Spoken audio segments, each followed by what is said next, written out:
Hi everybody, welcome to the PrepWell Academy tutorial, where we're going to take a little test drive of the program so you get a feel for what's inside and so you can hit the ground running. Now I'm going to use a fictitious email and password just to get us inside here. And you can see the first place you land is called your locker.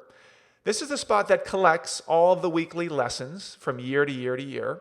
And you can see this particular student is a junior who had the benefit of being enrolled sophomore and freshman year. So if they like, they can go back and review prior lessons.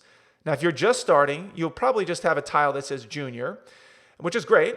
And we're going to look at junior year basic plan for our purposes. We're not going to look at basic plus athlete or basic plus military ROTC or the bundle plan. You may be enrolled in that, but I think you'll get a great idea just by looking at the basic plan. So let's jump into the lessons. Right off the bat, you can see that every month there is a weekly lesson. We start off with our welcome lesson at the end of August. Then in September, we've got these 4 lessons that have posted.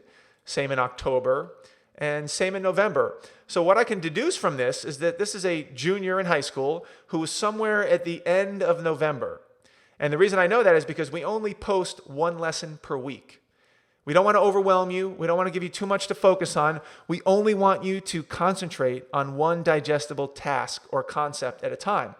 So presumably in a couple days, the first December weekly post will drop right here, and then a week later, the next one, and the next one, and so on and so forth. So if I go back up to the top, you can see what we call a little progress bar here. This is a little snapshot that gives you and your parents a quick idea of how current you are on the lessons. This student's doing a great job. They've got 11 out of 13 lessons completed. Now, ideally, it would be 13 out of 13, but as you'll find out in a few minutes, it's not always going to be possible or realistic that every week you complete a particular task because there might be some logistics or some scheduling or some research or legwork. So you're doing a pretty good job here, 11 out of 13. You can also get a visual on which one you've completed by looking at these little green check marks. The green check mark means that you've accomplished that particular week's lesson. You can see there are some non-check marked ones here, and we'll look into those as we go through some of these samples. So if I go into our first lesson in August, you guys may have even looked at this already, but here's the format. I basically give the material up top or the content, and I present it. And then there's some amplifying information down here. In this case, welcome to PrepWell Academy, who is Phil Black, how the Academy works, what you should be expecting, how much work it might take. You can always get to know me down here socially if you like. And oftentimes there is a little download section here. In this case, there isn't one, but we'll see one later on. And you can download a PDF or a list or something along those lines. So we're going to jump back out to the front and go to September. What to focus on this year. I'm not going to go into every video, but just for your own sake, we're going to look at, it's going to be a very busy year. So I try to prioritize what's most important. Grades, standardized tests, what's coming down the pipe, extracurriculars, college research. And we go through all these things and try to help you get in your mind what you should be focusing on first, second, third, and fourth. Otherwise, you can go crazy by trying to do too many things at once. Registering for the PSAT, making sure you have your standardized tests ready to go and you're registering. Now, this one is very important, building a testing timeline. As you probably know, there are going to be a lot of standardized tests this year. The PSAT, the SAT or the ACT, SAT subject test. I'm just going to pause this for a second. AP tests potentially, AP exams, other tests. So I give you some strategies down here to create a timeline that looks something like this. Now, this is a totally generic one that I created, which means probably nothing. I just made these things up. But what it illustrates is how these tests are going to lay out. And I want you to do this now. Right? Here's the PSAT. That's set in stone. You can't change that. I always like people taking the SAT up front because it gives you a little bit of breathing room back here. I also say if you can take an SAT subject test somewhere up front, it gives you more breathing room because you've got AP exams here. You may even have more SAT subject tests. And if the SAT and the SAT subject test were all crammed in over here, that can get extremely stressful. So we talk about all those strategies and tactics, how to register, prepare, and perform on each of those exams. Let's scroll down a little bit here. Should I report my AP test scores? Let's talk about this one too, because this is a 3-step process that I don't think a lot of people do. And it's all about how we eventually pick a college. You know, my particular idea or my particular method is that we start with what we're interested in. We don't start looking for the colleges. We talk about and think about what we're interested in. And then we talk potentially about career tracks, career awareness. That's what this lesson's all about. And then once you get some career awareness, then you start thinking about majors that will support that career track. And then once you've done that, only then do you start thinking about colleges that might support that major, that might support that track, and support what you're actually interested in. So here's an activity that helps you zero in on what you might be interested in, what you love, what you're passionate about.